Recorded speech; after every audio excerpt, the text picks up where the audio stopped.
En el nombre del Padre, y del Hijo, y del Espíritu Santo. Amén. Señor, abre mis labios. Señor, te confieso todos mis pecados, mis flaquezas y mis fallas, mis muchísimas fallas. Vive con confianza. Dios ha perdonado todos tus pecados, Tus flaquezas y tus fallas. Señor, te confieso todos mis Todos pecados, mis pecados, mis flaquezas y mis fallas, y muchísimas. Vive con confianza. Dios ha perdonado todos tus pecados, tus flaquezas y tus fallas. Gloria sea al Padre, y al Hijo, y al Espíritu Santo, como era al principio, es ahora y será siempre, por los siglos de los siglos. Amén. Amén. Y escuchamos la lectura del Evangelio para este domingo, Evangelio según San Marcos, capítulo 7, versículos 24 al 37, y dice así. Vamos a intentar. Bueno, dice así. Después Jesús partió de allí y fue a la región de Tiro. Entró en una casa y no quiso que nadie lo supiera, pero no pudo permanecer oculto. Enseguida una mujer cuya hija estaba poseída por un demonio impuro oyó hablar de él y fue a postrarse a sus pies. Esta mujer, que era pagana y de origen sirio-fenicio, le pidió que expulsara de su hija al demonio. Él le respondió: deja que antes se sacien los hijos, no está bien tomar el pan de los hijos para tirárselo a los cachorros. Pero ella le respondió: es verdad, Señor, pero los cachorros debajo de la mesa comen las migajas que dejan caer los hijos. Entonces él le dijo: a causa de lo que has dicho, puedes irte, el demonio ha salido de tu hija. Ella regresó a su casa y encontró a la niña acostada en la cama y liberada del demonio. Cuando Jesús volvía de la región de Tiro, pasó por Sidón y fue hacia el mar de Galilea, atravesando el territorio de Decápolis.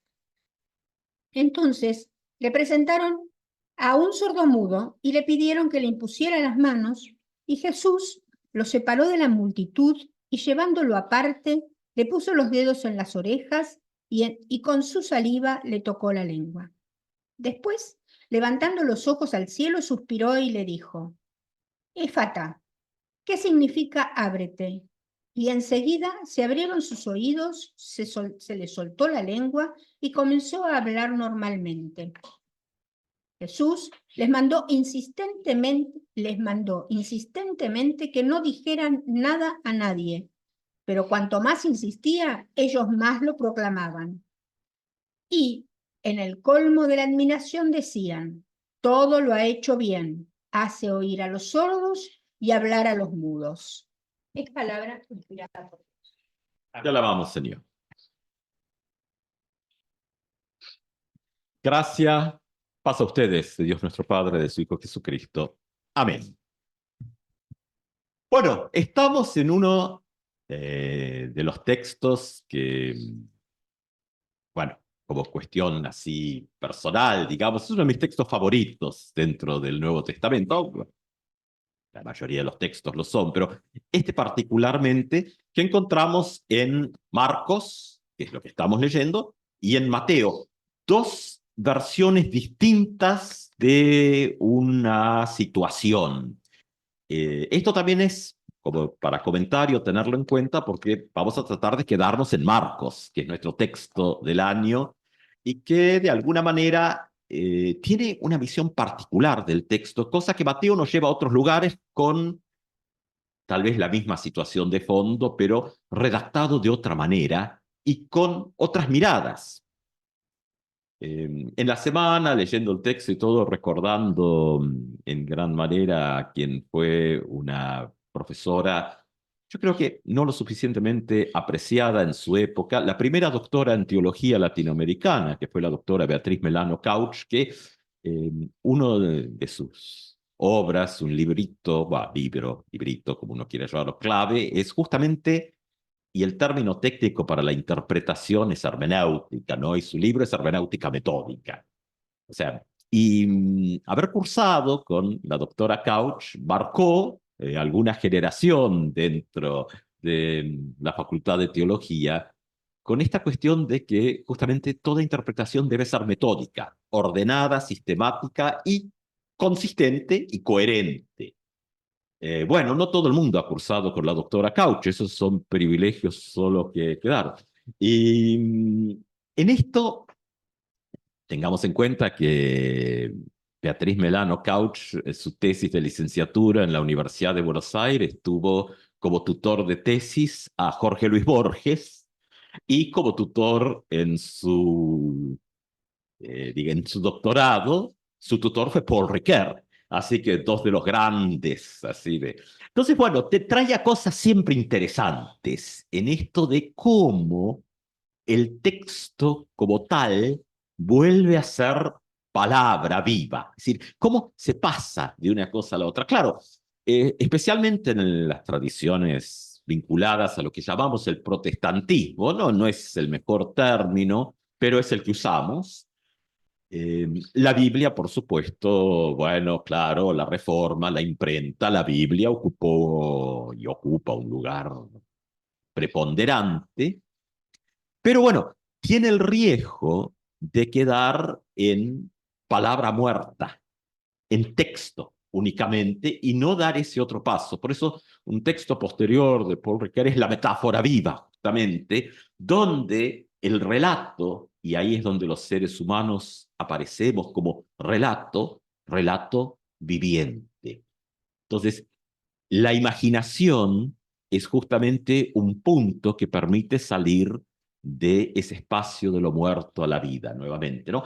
Claro, por más que lo decimos muchas veces, tenemos esto de que palabra y esto de que apareció en alguna reforma litúrgica no está en las viejas liturgias, ni en la tradición católica, ni en la tradición luterana.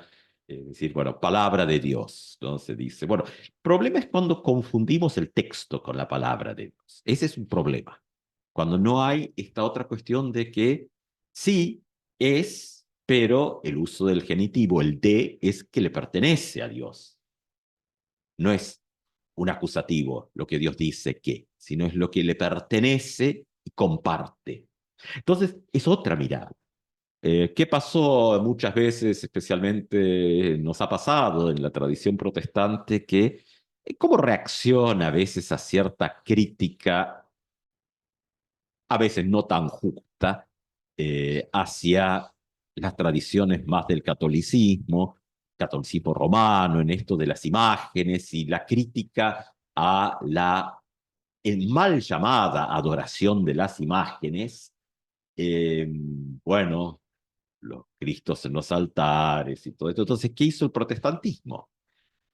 Bueno, cambió una imagen por otra, sacó los Cristos y encajó ahí la Biblia. O sea, hicieron exactamente lo mismo. Pero esto pasa mucho. Lo que se critica, uno hace lo mismo, pero como le gusta a uno. Y como me gusta a mí, está bien, y como no es, porque no es como le gusta al otro.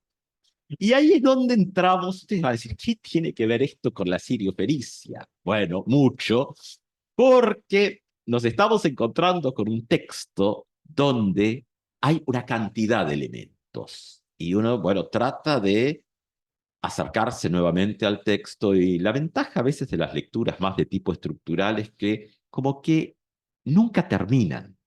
Cada vez hay una vuelta nueva y vamos a intentar, en el ratito que tenemos, de ir un poco más hacia la profundidad del texto, o sea, salir de ese plano de la superficie, de la narración, e ir más adentro, hacia el fondo, buscando en los espacios discursivos del texto. ¿Qué es lo que construye sentido? Claro, depende de qué capa nos ponemos, vamos a encontrar cosas que complementan las lecturas. Algunas con relaciones de contrariedad, pero que complementan la lectura. Jesús se ha trasladado con sus discípulos desde más de la zona, bueno, yo si empiezo a señalar mapa acá va a quedar todo mal, así que más de la zona, digamos, del mar de Galilea se ha ido hacia la zona más del Mediterráneo, Tiro y Sidón, hacia el norte, lo que nos está ubicando en un lugar de tierras paganas en esa visión de época, ¿no? Bueno, y uno dirá, ¿será visión de época o seguirá siendo? Es decir, donde habita lo otro, donde habita, en esta construcción del otro, donde habita lo malo. Que uno dice, bueno, hoy en día no miramos esto de esta manera. Bueno, más o menos, uno escucha algunos discursos donde está bien simplemente bombardear toda esa región porque ahí habita lo malo, y eso es del diario de ayer nomás, ¿no? Entonces uno dice, epa, a lo mejor las cosas tal vez no han cambiado tanto.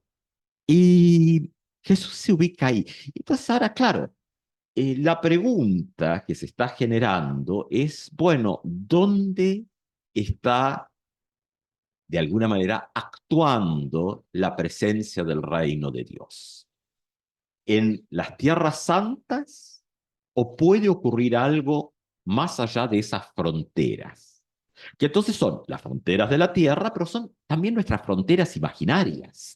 Porque el problema está justamente ahora, para conectar con las viejas clases de hermenéutica de la doctora Couch, ¿dónde están las fronteras imaginarias? Donde nuestra ideología nos limita, porque las ideologías, que todos las tenemos, siempre nos gustan más las propias que las ajenas, por supuesto, eso es muy humano, lo mismo que va a pasar con el texto de hoy, pero las ideologías que son modelos siempre tienen que ver con las metáforas muertas. Y entonces, ¿dónde hay un lenguaje renovador que nos hace volver a pensar? Y donde, al menos en la concepción del Nuevo Testamento, y especialmente los evangelios, ¿no? Juan, especialmente en esto, la palabra viva es Jesús mismo. Es la palabra que asume la carne, decimos como vieja formulación teológica, que las repetimos, pero nos da exactamente igual. Seguimos con el papel y con eso estamos. Sí nos va también. Pero bueno, Jesús se ha movido. Y entonces ahora tenemos un texto que tiene muchas capas. Se ha trasladado a la zona pagana, a una casa que no sabemos cuál es el origen de la gente que vive ahí. Eso es lo llamativo del texto. Marcos tiene la versión personal, lectura en esto, que a mí más me gusta. Mateo va a estacionar, Yoye va a estacionar, una cosa más modernosa, ¿no? Bueno, no, tal vez estacionaban también en la época. ¿Qué hace uno con el burrito, no? También supongo que estacionarlo aparte de alguna manera también estaría. Pero claro, Mateo nos va a llevar a otro lugar, que es a la fe.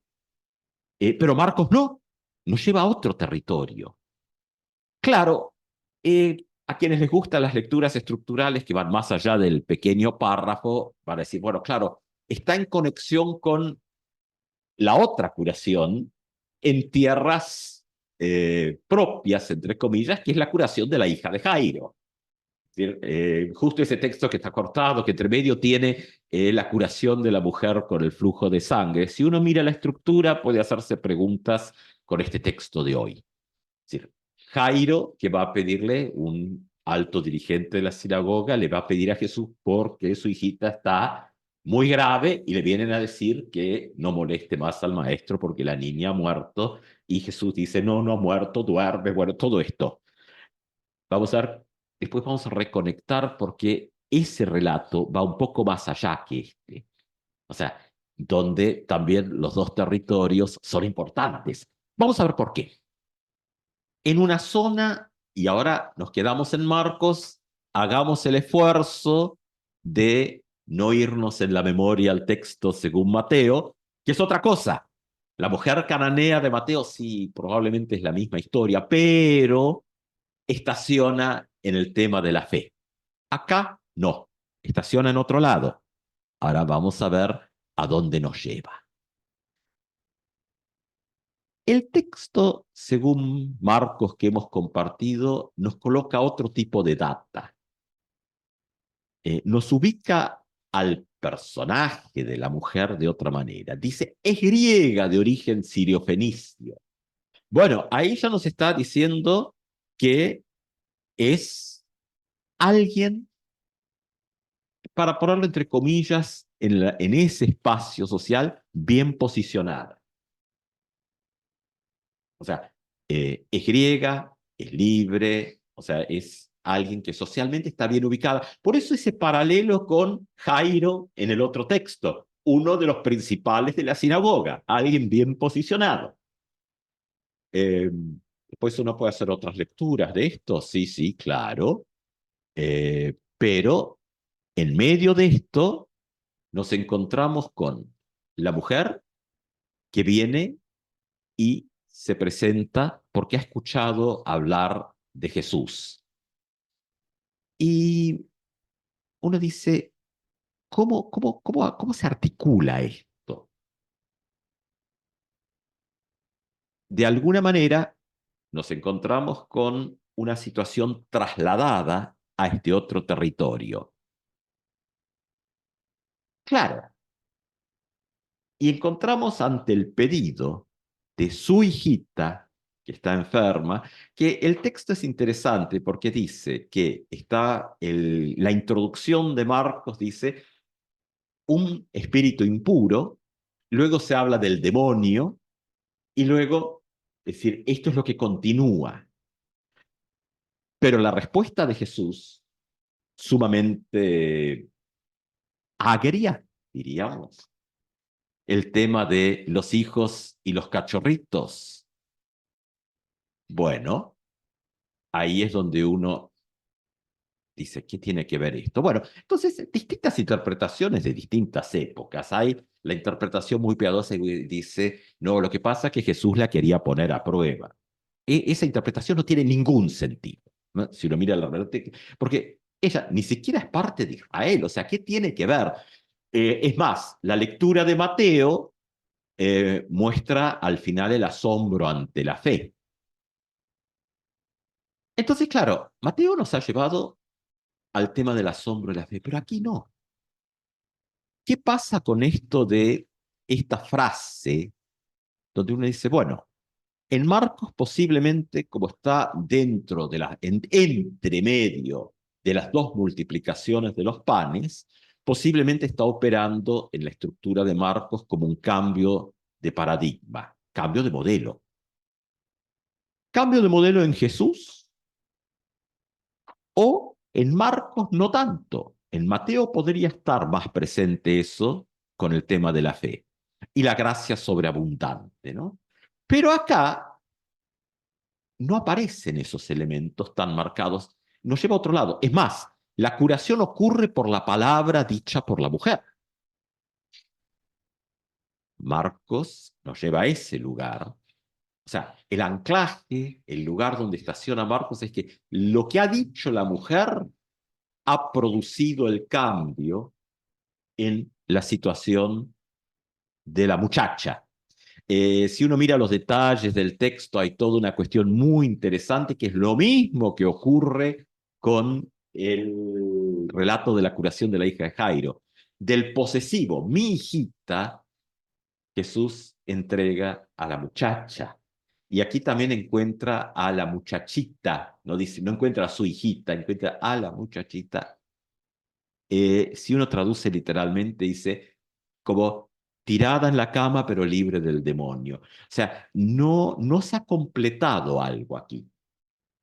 En el caso del otro texto, la curación de la hija de Jairo, Jesús, cuando la levanta, la entrega a los padres y dice, denle de comer. O sea, se completa algo que aquí falta, que gira alrededor de estos temas del alimento, la comida, que está entre las multiplicaciones de los panes, toda esta cuestión muy del texto bíblico alrededor del sentido del alimento, la comida, el pan, el vino eucarístico, también relacionado con la vida cotidiana y también una posible metáfora de todo lo que hace a las necesidades humanas y al bienestar de los seres humanos. Es decir, depende de la capa que nos querramos poner. Pero ahora, uno puede preguntarse, pero, ¿qué ha pasado? Tal vez en la lectura más profunda del texto, lo que Jesús está diciendo no tiene que ver con donde nosotros solemos llevar esto. Claro, tenemos una carga cristiana de 2000 años, y tenemos una carga de la Reforma de 500 y piquito. Es decir, y eso a veces nos lleva a hacer lecturas desde, no tanto ahora sí, gracias doctora Couch, una hermenéutica del texto desde la mirada de Jesús como llave de lectura, palabra hecha carne, sino desde nuestra propia ideología religiosa a veces. Entonces, claro, si nos corremos un poco de esa mirada de, bueno, Jesús la está probando, que es muy llana y no tiene ningún asidero, esa sí es totalmente ideológica, caemos a veces en la siguiente, que es donde uno muchas veces navega, decir, bueno, es esto de una crítica, y no vamos ahí, tal vez es un falso conocimiento ese, una crítica a la religión judía. Posiblemente también estemos equivocados en esa lectura. Tal vez es más bien una crítica a nosotros y a nosotras hoy, que el texto, cuando se vuelve a ser metáfora viva, nos vuelve a hablar. El problema es qué pasa con el otro y la otra. Siempre es el mismo problema. Es decir, ¿y dónde trazo la frontera de lo bueno y lo malo? Los buenos siempre están alrededor de uno. Uno en el centro, el más bueno de todos, secretarios privados de Dios, secretarias privadas de Dios, y mientras más se aleja, peor. Ahora, más allá de esas fronteras, ¿cómo son las cosas? Posiblemente la que se ha curado, y este sea un relato de curación, realmente, la primera en curarse es la propia Sirio-Fenicia, que toma nota, por eso la Sirio-Fenicia es teóloga y lee rápidamente y toma nota de lo que Jesús le ha dicho. Toma nota que también hay estructuras y no es que lo bueno está de un lado y lo malo está del otro, sino que todo es un gran cocoliche repartido, donde navegamos todos y todas como seres humanos. La mujer sirio-fenicia rápidamente toma nota de las palabras de Jesús y dice, sí, pero, dice, le da una vuelta e incorpora la teología de la gracia. No es que los perritos tienen que esperar a que algún día haya algo. No, ya. De alguna manera algo reciben. Claro, el de alguna manera algo reciben no es el reino completo de Dios, donde todos y todas están en la misma mesa y todos y todas reciben lo necesario para vivir y a nadie le falta. Sí. Claro, pero hay un salto donde la mujer sirio-fenicia ha tomado nota de lo que Jesús dice. Entonces, la primera curación del texto es la propia mujer. Esto es lectura estructural del texto. Quienes van al modelo histórico crítico quedarán ahí navegando en otros pantanos. Pero la lectura estructural nos lleva ahí. La mujer ha sido curada por esta palabra que ha escuchado y dice, sí, es verdad, pero, dice, entonces la mujer, si tuviésemos este diálogo más largo, diría, pero la teología de la gracia sobreabundante de Dios dice que el reino también es ya. Los perritos también comen hoy. Claro, no es la plenitud del reino, pero nosotros tampoco vivimos en la plenitud del reino. El problema es cuando lo de los perritos, entre comillas, está siempre postergado en función de que algunos son los que se borfan todo. Bueno, eso era el problema también con los corintios, ¿no? Cuando San Pablo critica ahí el tema, y gracias a que eran unas mangas desorejados, tenemos el relato de la Santa Cena como debe ser, dice San Pablo. Les voy a decir cómo son las cosas. Enojado San Pablo les dice, nuestro Señor Jesucristo, la noche que fue entregado, el texto que conocemos. Pero ¿cuál era el problema? ¿Qué es comer indignamente del cuerpo del Señor? Morfarse todo y dejar a los demás con hambre. Eso es. Que era lo que pasaba en Corinto. Después, claro, viene la teología y dice, no, bueno, hay que tener la doctrina correcta. No es tanto lo que le preocupa a Dios. Claro, la doctrina errónea nos suele llevar a las mesas de la injusticia. Eso es cierto. Cuando miramos los dos regímenes, la doctrina incorrecta no nos lleva al lugar correcto. Pero no hay que confundir los regímenes. Es decir, la relación de la gracia de Dios sobreabundante que recibimos por medio de la fe, que no es una obra nuestra, que nace por el oír, dice el apóstol. Y ahí, bueno, ahí podemos citar a Lutero, ¿no? ¿Para qué está la iglesia? Bueno, dice Lutero, la iglesia es evento, no es una institución, es donde el Espíritu Santo lleva a las personas para que escuchen y en sus corazones el Espíritu Santo hace nacer la fe. Claro, ahora claro, esa fe sí nos lleva a mirar un poco más allá. La niña ya no tiene demonio, o el espíritu impuro ya no está en el relato. Pero si miramos el relato con estas cosas tan de Marcos, la niña sigue en la cama. Todavía hay algo más, pero no sabemos qué va a pasar. Es decir, es algo que se irá viendo, se irá dando. Marcos lo deja ahí.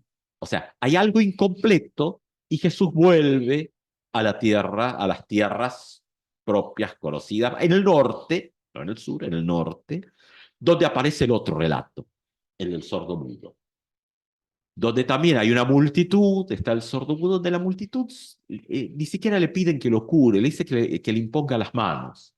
Jesús lo toma aparte, también interesante si ponemos los textos juntos, ¿no? Lo saca de la multitud. Porque también esta situación de salud, que hay que ver en qué nivel lo estamos leyendo, está atado al entorno. La hija de Jairo, su enfermedad está relacionada con su estructura familiar, con el entorno. La hijita de la Sirio-Fenicia está relacionada con su estructura social y su entorno. El sordomudo está asociado con su entorno y la multitud. Jesús lo saca aparte, lo cura y dice que guarden silencio y no lo hace. Bueno, esto es muy de Marcos. Pero, ¿dónde la palabra hecha carne es un lenguaje que nos es hablado de afuera desde otro modelo, desde otro paradigma?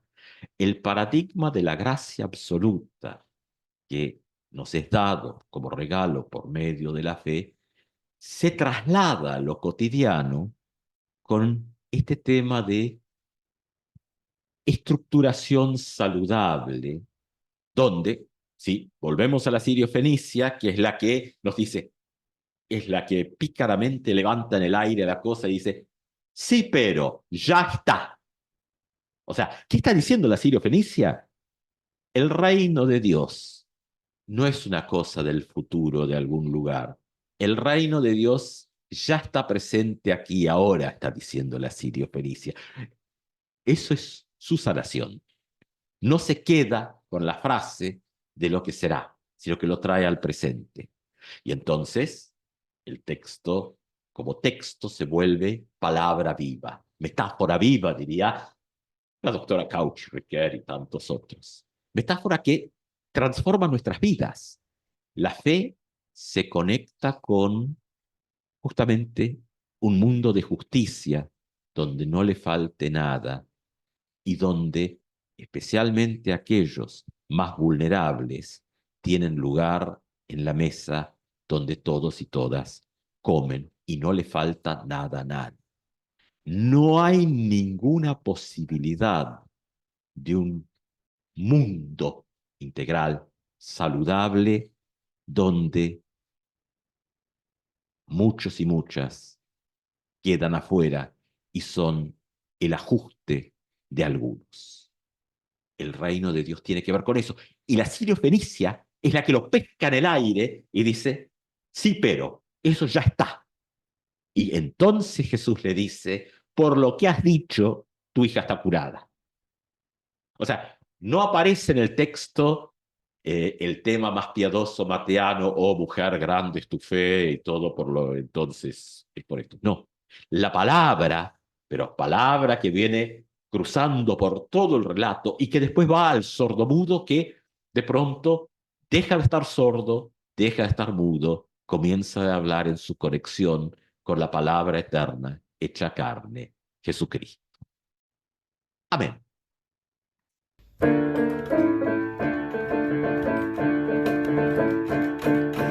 El cielo canta alegría, aleluya, porque tu vida y la mía brilla en la gloria de Dios. Aleluya, aleluya, aleluya, aleluya. El cielo canta alegría, aleluya, porque tu vida y la mía las une en la voz de Dios. Aleluya, aleluya, aleluya, aleluya. El cielo canta alegría, aleluya,